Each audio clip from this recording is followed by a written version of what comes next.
Nós deixamos propositalmente uma caixinha de perguntas e de opções, né? O que o senso comum diz? Se o exercício de musculação ele oferece mais risco do que o exercício aeróbio para eventuais acidentes vasculares. O senso comum diz que o exercício aeróbio oferece menos risco, ok? Eu vou tentar mostrar para vocês que a história não é bem essa, tá? Eu vou mostrar um esqueminha daqui a pouquinho, mostrando que, na verdade, o exercício de musculação é o exercício mais seguro nesse aspecto, ok? Nós estudamos isso e tivemos a oportunidade de avançar nesse estudo por conta de nós estarmos desenvolvendo no nosso laboratório um projeto de verificação durante o exercício da chamada pressão intracraniana. Foi um projeto que nós fizemos em associação com o professor Sérgio Mascarenhas, finado professor Sérgio Mascarenhas, que desenvolveu um equipamento, um sensor, capaz de medir a pressão intracraniana, tá? De maneira não invasiva. Já existiam equipamentos que fazem essa medida de pressão, porém de forma invasiva.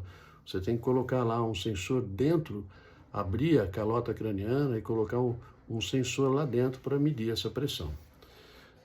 A genialidade do aparelho, né, é justamente essa, é de você não precisar abrir a calota craniana de maneira invasiva para detectar essa pressão. O professor Mascarenhas desenvolveu um sensor que é possível fazer essa medida, que é chamada PIC, pressão intracraniana. Então, nós estávamos lá no nosso laboratório fazendo esse estudo e nós começamos a verificar em diversos tipos de exercício como que mudava essa pressão intracraniana. E nós verificamos que a pressão intracraniana durante a atividade física aeróbia não mudava muito, era uma pressão relativamente baixa. Ora, se a pressão arterial sobe e a pressão intracraniana, que representa, no nosso caso, a pressão do interstício, permanece baixa, significa que a pressão transmural, ou seja, de dentro do vaso para fora do vaso, é uma pressão maior, né, que permite um fluxo maior de sangue de dentro do vaso para fora. Quando o indivíduo realizava um exercício de musculação, ao contrário do aeróbio, a gente notava o quê? Um aumento da PIC, né, de maneira não invasiva, a gente detectava, e o aumento da PIC era um aumento significativo. Em outras palavras, essa PIC, ela refletia, na verdade, a pressão do interstício dentro do crânio, tá claro? De tal modo que, se a pressão arterial sobe, e de fato sobe durante o exercício de musculação, se você tem uma força contrária que se opõe a esse aumento de pressão, de certa forma, essa força que se opõe protege a integridade da parede do vaso. Por quê? Porque a pressão transmural vai ser de menor magnitude. E se a pressão transmural vai ser de menor magnitude, obviamente, você tem menor risco de acidentes vasculares.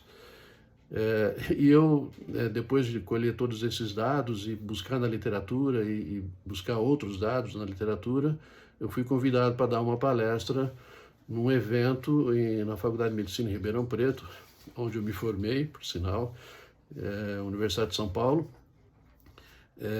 para cirurgiões, para neurocirurgiões, mostrando a eficácia do sistema de medida de pressão intracraniana não invasiva.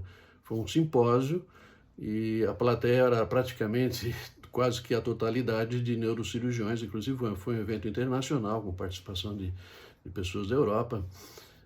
E qual não foi a surpresa dos congressistas na época, quando eu falei que o exercício de musculação ele é mais seguro para eventualmente gerar algum tipo de problema vascular, né?